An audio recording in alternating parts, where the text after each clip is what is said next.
Hello and welcome to Black All Year, the podcast where I, Steph Edusei, hold space for stories, struggles and joy at the heart of Black identity every month of the year. In this episode, I'm joined by the brilliant Salha Kaitesi for a powerful conversation about Black hair discrimination. From cultural pride to workplace bias, we unpack the deep-rooted impact of how Black hair is policed, politicised and misunderstood, and why the fight for hair equity is about so much more than style. Salha is the founder, artistic director and executive editor of Teakisi, a platform that amplifies the voice of African women and girls across the globe. She is a passionate social entrepreneur and a champion for gender equality and empowerment. She draws on over 15 years of experience in community building, digital storytelling and advocacy. With academic roots in sociology and politics and a self-taught background in blogging and media, she's committed to challenging stereotypes and celebrating diversity, especially with Black, Asian and minority ethnic communities.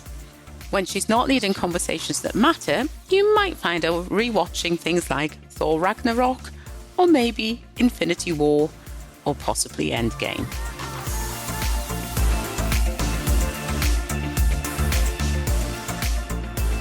Hi Salha, it's great to have you with me today, and we kind of know each other a little bit, don't we?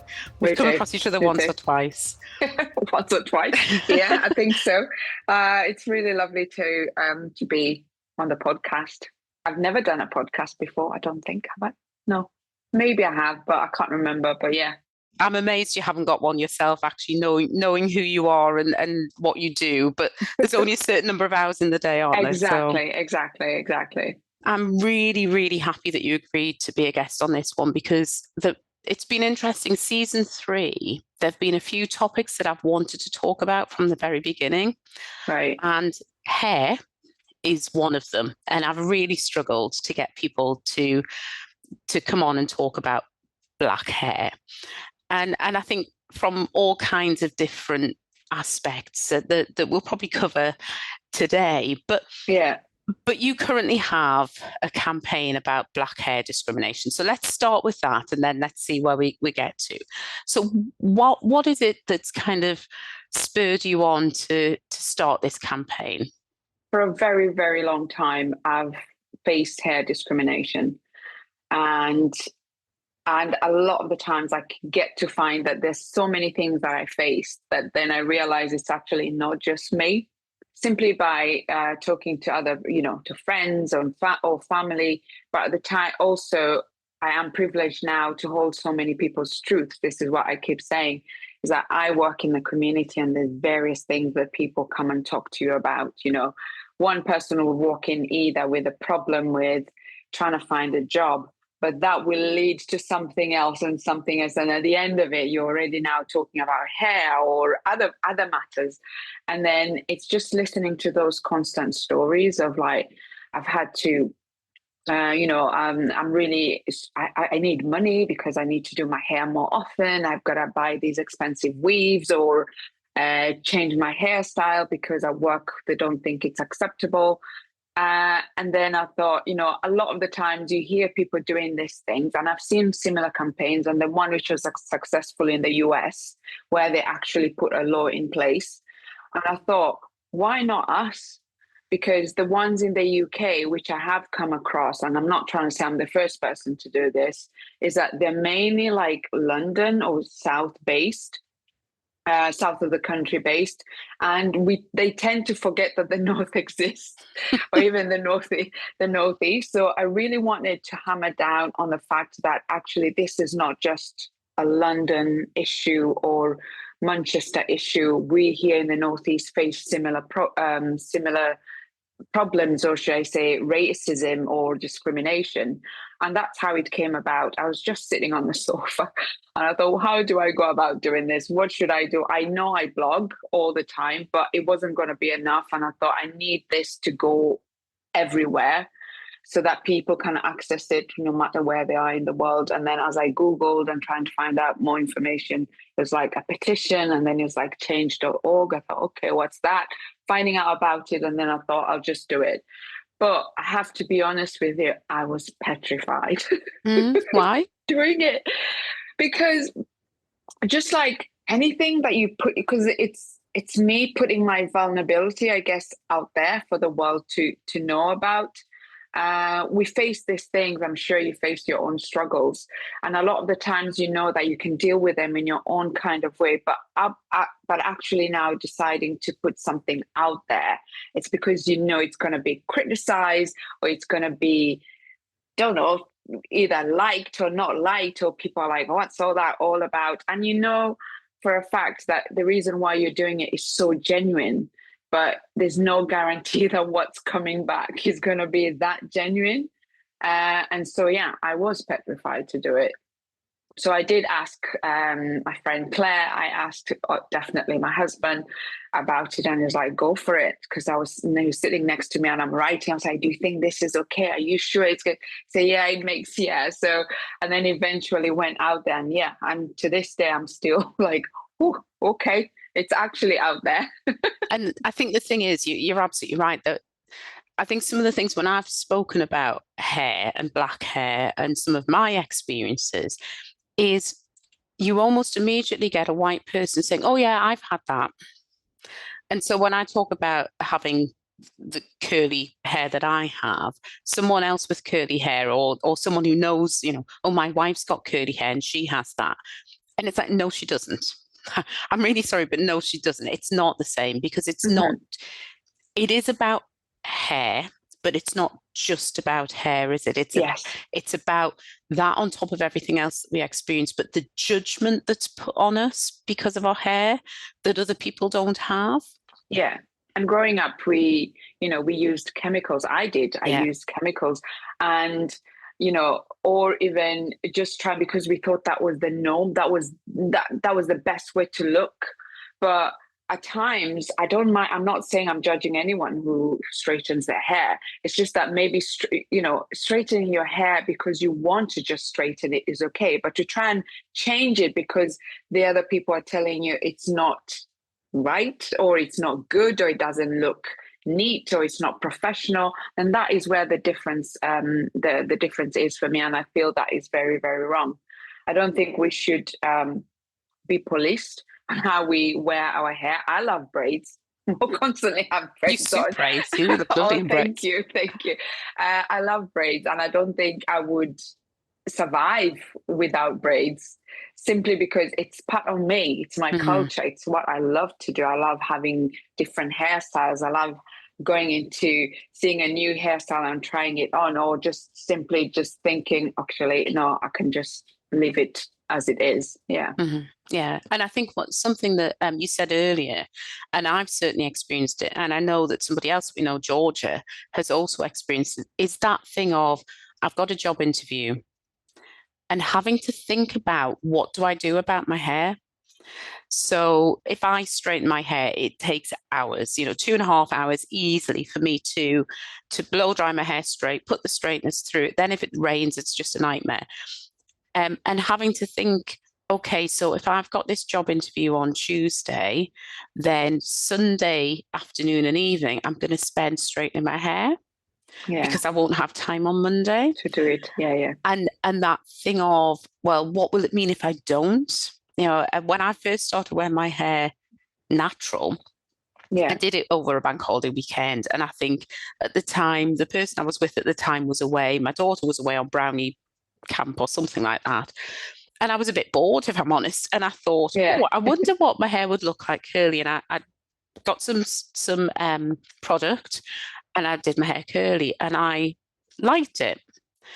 But even then, I kind of went to work with it. I was terrified about going into work with curly hair. And I actually then, probably for the next 3 or 4 years, had my hair, when I had my hair natural, I had it natural, but tied up. You didn't get to see how much hair I've got. It was kind of tightly controlled, even though it wasn't straight. Yeah, I see what you mean. And so it was that kind of the fear of people will see me as being less professional. Because that's the message. You're right. That's the message that we had. We have that thing of at the Western beauty standard Yes. tend to have either straight hair or big loose curls. Yes. Not the type of hair texture that Black people have. True. And it's actually even worse. I know your experiences or Georgia's experiences are valid. It's even worse now if you're not your heritage or mixed race, because then your hair is even much more curled and it's not that long texture, I mean, soft textured. So that's even extreme. The people who have that type of hair even face it worse.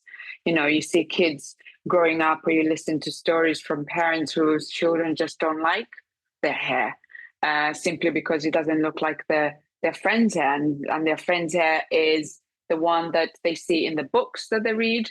It's the one they grew up seeing on the television. So that was the only acceptable hair. And you can't blame them, or you can't blame us growing up with that kind of look, because that's what was in our face. It's like anything that looked like us didn't exist. We existed, but we never saw ourselves on TVs or in magazines or newspaper articles, or even in the books that we had in schools. So then there's no wonder that, children are growing up thinking that their hair is not ideal, or it's bad, or it's just wrong. And the language that's used around Black hair, just to say as well, I completely agree with you. And I think this is the thing, a lot of the time I have to acknowledge the privilege that I have, because my skin is lighter, my hair is a different texture. But that thing of the words that are used around Black hair are things like difficult, hard to control. Do you wash it? No. And I sit there thinking, okay. When I've had braids, even when I've had braids, and people have said, how long did it take? And you tell me, oh, that's such a long time. Well, yes, it is. But actually then my hair doesn't need a great deal doing to it for the next however long. 3 months. So, it's like, it's kind of, a few hours for not having to have a lot after then. But it's very negative language that's used around our hair. And I think there was a TikTok that I did a reaction to, which was a young mixed heritage girl, and the hairdresser was just going with her hair. And all she needed was to know how to take care of her hair. But the language this hairdresser used, he was a white man or an Italian man, I think he might be, but and it was that, it's so difficult, it's awful, it's, what a mess. And you just kind of go, that is awful for a youngster to hear about something that is them, it's part of them. Absolutely. And there's no way that child is going to go away and think, I'm going back to that place, or I want to have this hair, because someone's already said it's awful. But also it's I think sometimes I know, and I have to really openly say this, I know not everyone who says anything to do with our hair means bad, or is intentionally wanting to be racist or discriminating.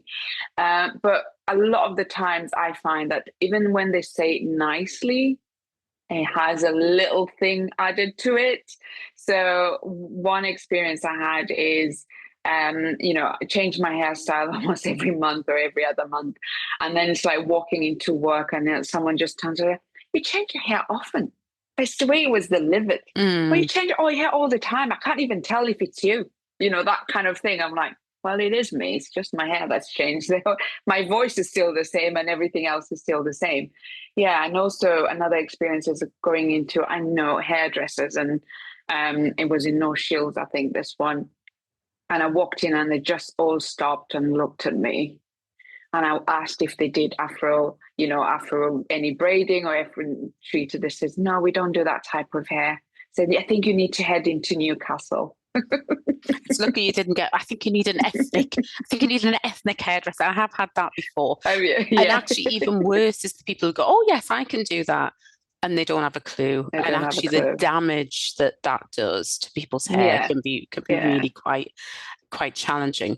And within things like within schools and within the workplace, people are facing real discrimination, aren't they? Absolutely. Kids are being sent back home, because you always see like an influx. I have friends who have like a hairdresser, so I know about the stories that go in there.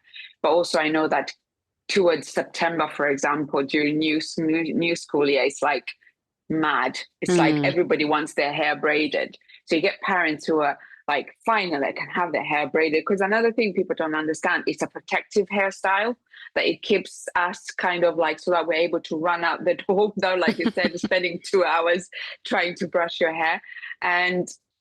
But then it's like you've had to pay, because it's not cheap. No. You've had to pay to have your hair braided, and then your children go to school. But once they've got to school, then they're sent back. And you're like, what? And that hairstyle might have taken them 3 hours to do, you see? And then they're like, oh, it doesn't conform to the school standard. It's not that. They either straighten it or what. I said, what? But you've got kids with extensions, hair extensions. Yeah. And what's the difference? Just because mine is braided, you've got others with a braid, like maybe 1 or 2 braids. Why is it different? And this particular person I'm talking about, family, they were told they had to actually take it out. Otherwise, the child was not welcome in school. And the child themselves, you know how it is sometimes. If you don't have the best hairdresser, how would they pull and tug on your hair? So it takes about a day or 2 for your scalp to kind of still to find, to feel at peace, I would say. So imagine you've gone through that whole experience, and then you're told, like, you have to take it out like 3 days later or something like that. It's traumatic. And yeah, I think they intervened by going and speaking to someone in their community, who then had to tell the school that this is something that is not acceptable. I did not follow up because it's been a bit busy, just to try and understand what's happening. But yeah, those things are happening. One good example that I have is my son. And I remember thinking, why was I not this brave? At his age, he actually turned, where he was told at school, he need to take out, because growing up, I think he loved his hair. His hair is like yours. He was so easy to manage and everything, but he never really fussed about braiding his hair or anything like that. But as he grew older, he thought, maybe I'll start plaiting it or doing some locks or anything. So he did that, and then the school called him and said, he was called in front of the headmaster or somebody and told that he needed to take it out, and he said no. Good for him. And he said no, and then he said no, and then he said, what? Why not? And he told them, well, this is my culture. This is me. Actually, you're lucky I didn't do this from the age of 4. Kind of thing. Do you know what I mean? I remember thinking when he came home, I was like, oh my God, you're going to be expelled and all this.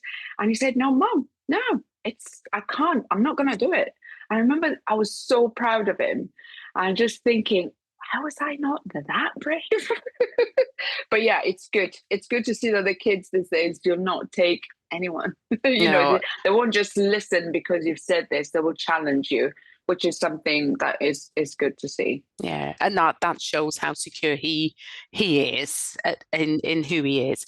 It's one of the things I try to do when I'm teaching dancing. So we have a number of Black kids, and quite often they have their hair braided, but actually sometimes, you know what it's like, sometimes they have the braids taken out and they wait a week or 2 before it's rebraided. So they do it again. Yeah. I make a point of every time that they change their hairstyle of telling them how nice it is, whether that's an in-between stage or they've got the locs. I'll talk to them about, especially when they have colours put in, I'll go, oh, I love that, because I think they need to have that lifting up. And in a dance environment, particularly when you're doing things like ballet, it's not usual to have Black people doing things like ballet, unfortunately. No. Yeah. And when we're talking about things like they're doing an exam or a show or something, and you're supposed to have your hair in a bun, I will take the time to say, okay, so what are we going to do with your hair? And how do you plan to have it for the show? Are you going to have it braided?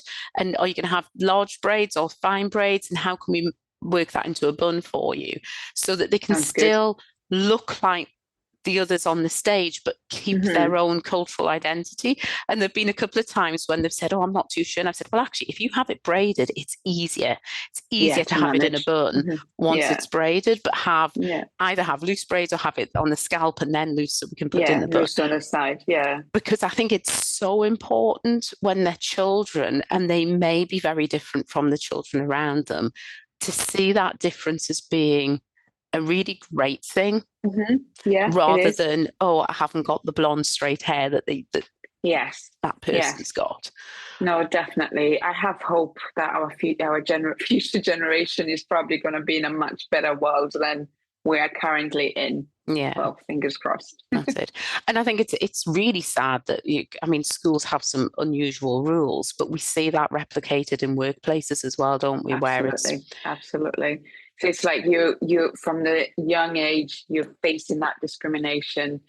You get to an adulthood where you're like now independent and you've got a job and you're like, my God, getting a job was the biggest issue I was going to face. And then but then you have to, you face all these other things as well, apart from just racism in itself. But yeah, discriminating you against simply because of the way you wear your hair. Mm-hmm. And it's considered to be, if you have your hair braided or locked, I mean, locks in particular, people go, oh, the dirty and so all of that rubbish. But it's almost seen like, oh, well, you're less intelligent or a lower status because you've chosen to do that. Yes. And I wonder whether that's some of it comes from within our community as well, I think. Oh, absolutely. Yeah. I don't think this only comes from, this discrimination doesn't just come from white people, anyone who doesn't have Afro-textured hair.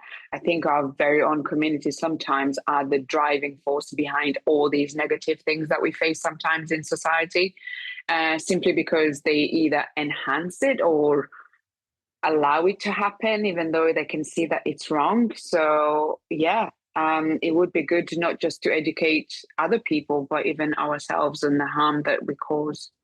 Yeah. Right. So I was just thinking, I was doing a quick flick through my mind of kind of famous Black women and what their hair's like. But there are very few Black women in the spotlight who wear their hair naturally or in a protective style that I can think of. It tends to be relaxed wigs, that type of thing. It's always been wigs because like we mentioned earlier, it wasn't acceptable.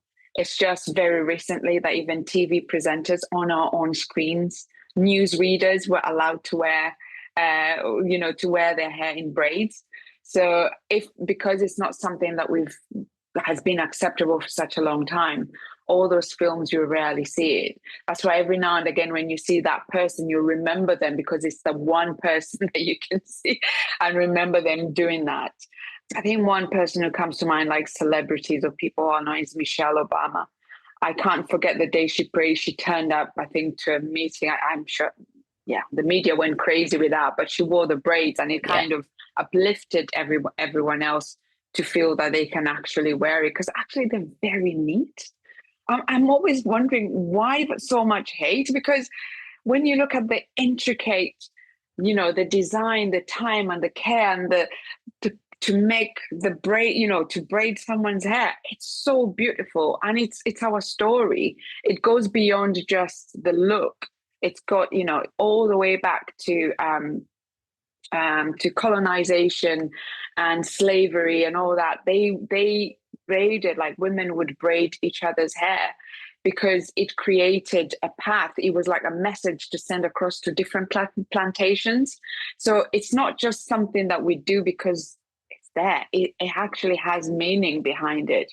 Yeah. And the beauty of it, it's just, honestly, Steph, I cannot kid you. If it was possible to have a different hairstyle every week, I would do it. But my scalp wouldn't be happy with that. No. And it's interesting you should mention that as well, because one of the things I've been giggling to myself about over the last week or so is Korean braids. Have you heard about Korean braids? Oh, no. So Korean braids are being very popular at the minute and tend to be done by hairstylists, either Western or kind of Korean hairstylists, and a lot of white women are getting Korean braids. So and somebody was complaining about the fact that the hair started falling out. Well, when you look at what Korean braids are, they're just micro braids. Right. Oh, but of course they can't be owned by the Black community. It has to be something else. So they're just redressed as Korean braids. Right. Okay. And okay. not surprisingly, because of the differences in our hair and differences in hair texture, you do that on somebody with fine, white European hair. They're going bald. The hair comes out. Mm-hmm. Yeah. So but I have, like I say, I've been giggling inwardly to that, because it's actually, if you'd taken time to work out what it was that you were doing and where that came from, you should have made the connection of, it's not for you, it's not for your hair, and it's not that we're being mean, it's just that it is not for your hair. The texture wouldn't hold. It wouldn't. No. So people are finding out the hard way with that one. But yes, that, I think you're right. I think the things like braiding go back, well, kind of as pretty much as far back, because it was a protective style. Exactly. It is a protective style. Yeah. But that thing of then it did become, it was almost like a form of protest and like say communication with slavery and things that is really vital, but we don't learn about that. It's not shared. No, it's not shared and taught. And if you allow me, I might just want to say, like, this year's Teakisi's Black History Month event is focusing on Afro hair and its history and all that. And my hope is that to capture all those things, to actually go back into history, look at what it was done and why it was done and how it was done, and actually bring it back to the future today and see that the patterns and everything else is the same, but the messages have changed, because now it's a lot. So I hope in October we'll be able to pull that off and celebrate Afro-textured hair and just Afro hair in general. Well, if anybody can achieve it, you can. I know that much about you. And I'm rooting for you. I'm not going to be able to make it. We've had this discussion. Unfortunately, I can't make it, but I'm absolutely there for you.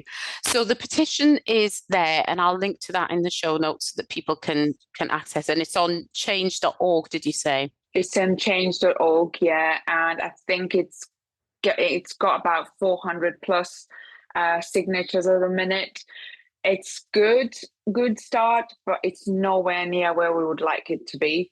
And I would like the help of everyone who's listening to this podcast to reshare it, to sign it, and just have that conversation with someone else to truly understand what we go through. We're not doing this for clickbait or anything like that. We're actually facing this discrimination every single day, and it's just not right. Brilliant. Well, thank you so much for your time, and all power to you. Oh, you too. Thank you, and take care. I hope you've enjoyed that episode of Black All Year. It would be great if you could subscribe and review, because not only will it make sure that you get the content, but it'll help other people to find it too. Take care.